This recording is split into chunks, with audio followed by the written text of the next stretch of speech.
This video is brought to you by Squareface.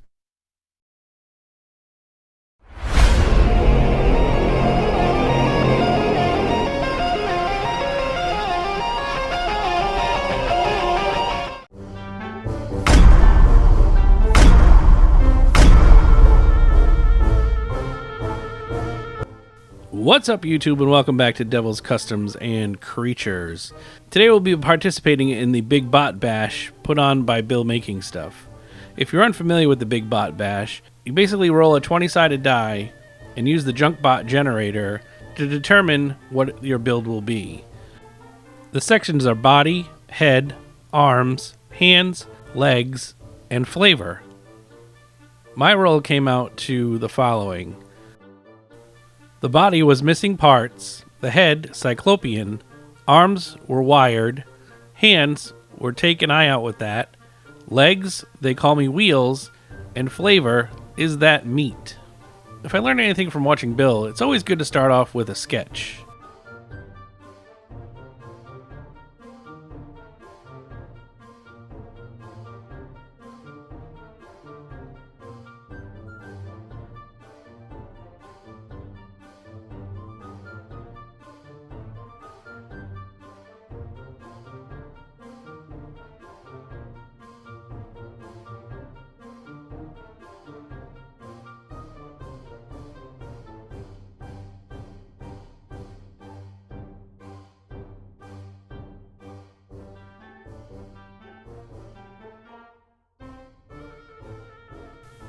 So here I'm just starting to assemble the main parts that I will be using to build this bot.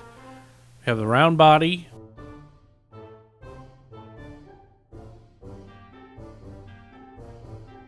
we have a cyclopean style head, and the wheels we're going to be using from this Play-Doh texture roller. Thought these made really cool looking wheels.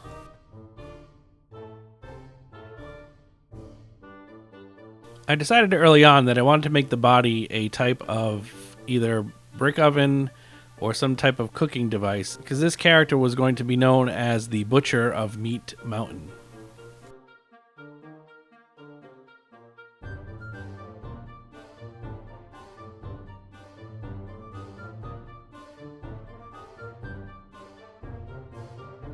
I only needed a small portion of this pink tube to fill in for the neck. Even at this height, I think the head was still a little too high, so we'll address that later. Seeing that the back of the head was hollow, I needed to make a little filler, so I did it out of this cereal box.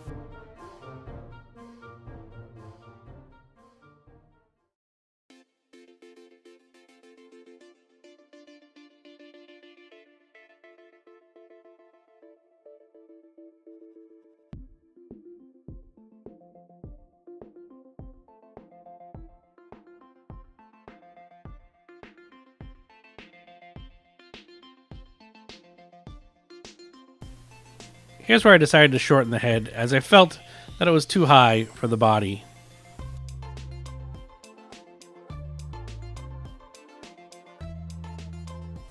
Of course, this now meant it didn't fit in the neck piece.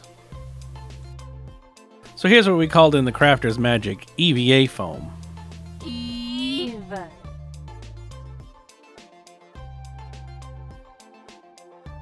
Whenever you're having a hard time gluing plastic to another plastic, bring in this EVA foam. It works wonders.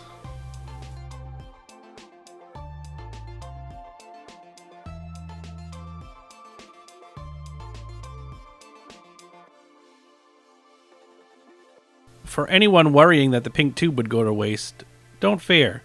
I used those for the arms.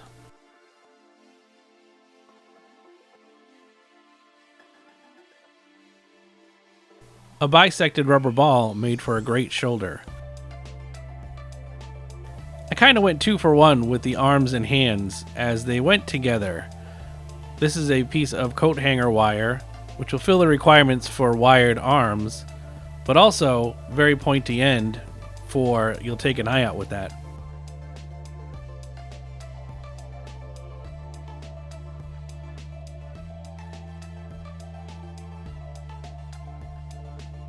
And of course, it wouldn't be a Big Bot Bash without some beads.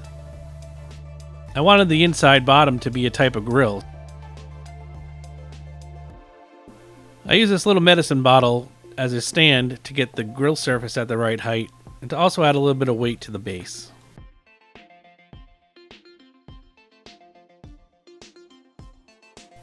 I don't use hot glue often, but I felt it was a good medium to be able to get the mesh to stick to the bottle and again to add more weight in the base.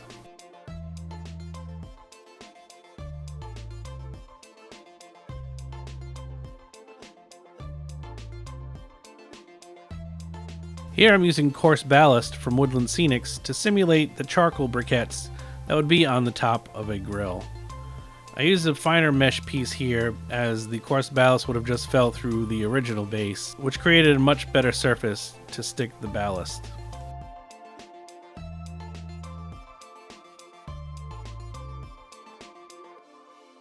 And here I'm using Mod Podge to stick down the ballast.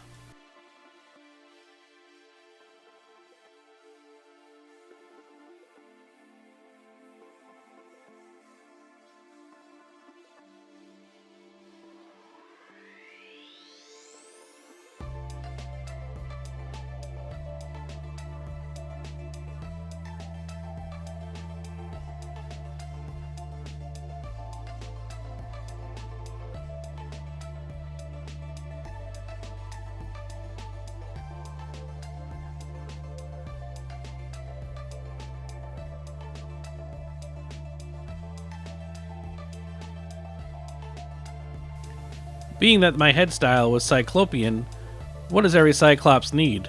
Of course, an eye. So I just dug through my bits box and found this cool wheel off of an old toy and that little O-ring that you saw in the beginning and created an eye for this beast.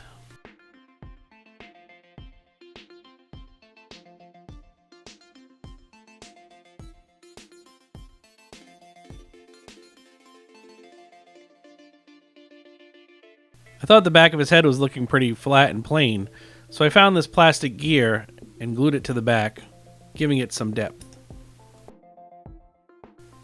I added some greeblies to the back just to give it a little bit of a power supply. I think the top half of the body is really coming along.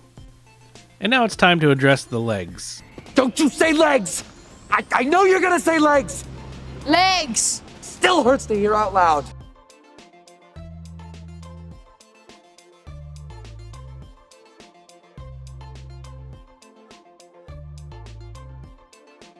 To cap off each of the wheels, I used the ever famous cabochons. I discovered these by watching Dan Does. Now that all the wheels were together, I had to figure out a way to attach it to the body. This is going to take some engineering on my part, and I'm no engineer.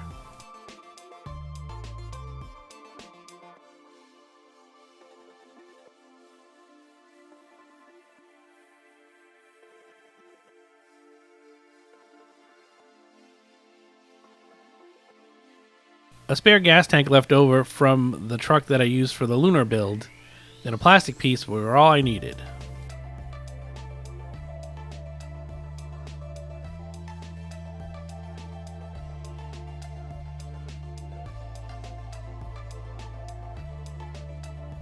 Here I just used some styrene to frame out the opening for the grill, and I added some greeblies on the front for eye candy.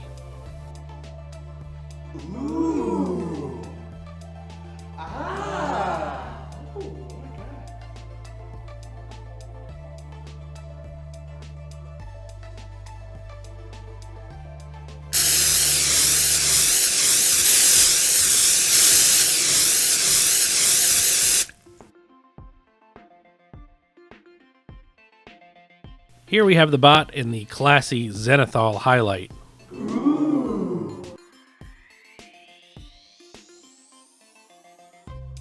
I figured I'd go with a copper base for this robot. I don't use copper often on bots, and I think because it's a cooking item, I was kind of thinking of a copper pot or a copper kettle.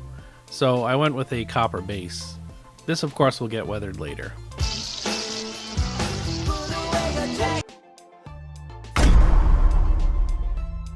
I'm not much of a sculptor, so I just decided to use this foam clay to make the pieces of meat that will go on the grill and on the meat hook that is his arm.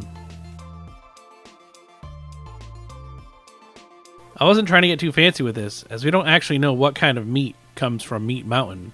I was just trying to get a close enough semblance to what you and I might know as meat. These are pretty much the only two sculpting tools that I own, so I just went at the pieces of meat with them just to add some texture.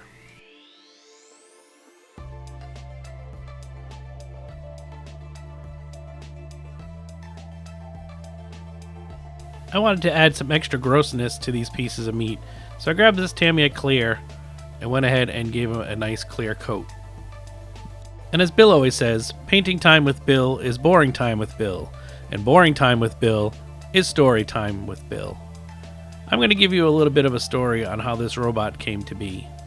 Meat Mountain was only a few years into its morph when a young Ruster went on an adventure. He quickly became lost when a tumor fiend stole his compass. Wandering around for days and days on end made the young Ruster hungry. Not finding much that he could carve out of the mountain by hand, he built a robot that had one scoop arm and one meat hook. This worked well for a while until the scoop arm was smashed by a falling tumor slide. Having to make do with just the meat hook, the Ruster ate well. For a while. You see, the mountain is made up of a biomass and apparently very toxic. It didn't take long for its effects to take hold, and alas, the poor Ruster shut down. The robot still went on to be of service to the tumor fiends as they grew up in the mountains and were resistant to the toxic meat.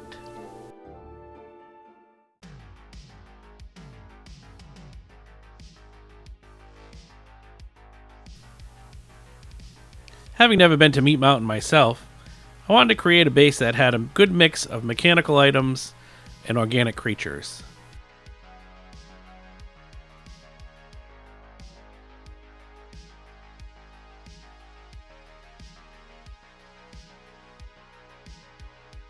And here's the base all painted and weathered.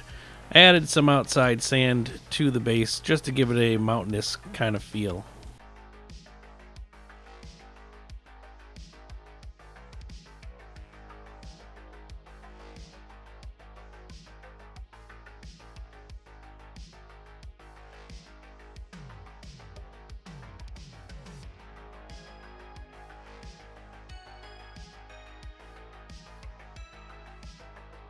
Now it was time for me to channel my inner boy-lie hobby time and get down with some LED filaments.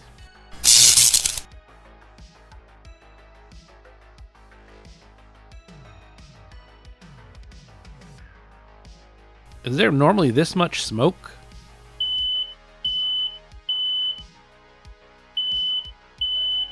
Uh-oh.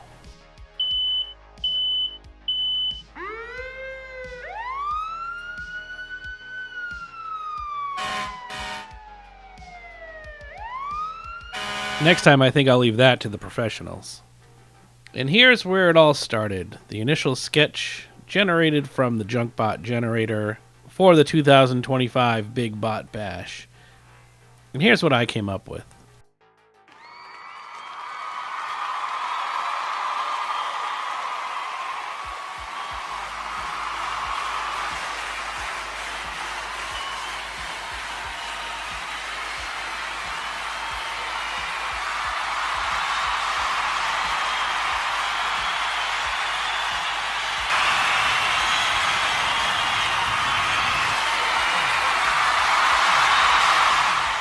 I'd like to thank Bill Making Stuff for hosting the Big Bot Bash. It really is one of the most unique build-offs that I've seen on YouTube, and I really had fun doing it.